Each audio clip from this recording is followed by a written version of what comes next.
New at 6 o'clock, a proposed law impacting families of the Santa Fe massacre passed a big hurdle today in the state Senate. The bill involves allowing family members of murder victims access to certain pieces of evidence. But last-minute revisions greatly narrowed the scope of who this law would apply to if it's passed. KPRC2 investigator Robert Arnold has been following this effort from the beginning, and he joins us live now from the newsroom. Robert? This bill was originally filed because next month marks the 5th anniversary of the Santa Fe High School mass shooting, and the case has still not gone to trial because the charged gunman remains incompetent to stand trial.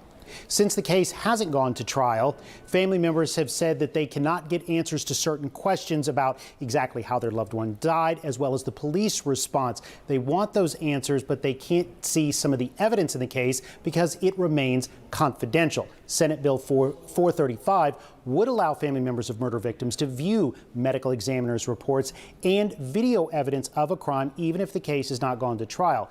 Listen to the pleas from some of those family members who testified before the Criminal Justice Committee today.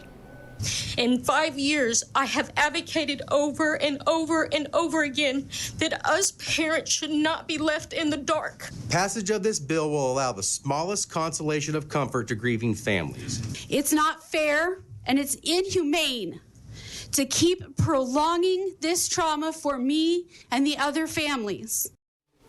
The bill was unanimously voted out of committee and now heads to a full vote in the Senate. However, changes were made to the bill as late as last night. The first draft of this bill included many more families of murder victims beyond Santa Fe, but the scope was narrowed to only apply in cases where 5 or more people were killed and the defendant has been declared incompetent to stand trial. These changes were painful for those families who supported the measure and then learned of the revisions at the last minute.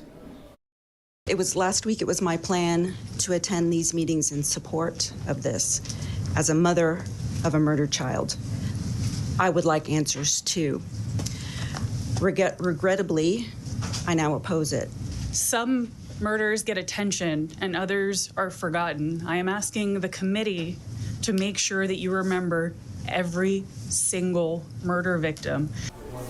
While headed to a vote before the Senate, this bill still has to make its way through the House before it becomes law. Live in the newsroom, Robert Arnold, KPRC 2 News. Robert, thank you.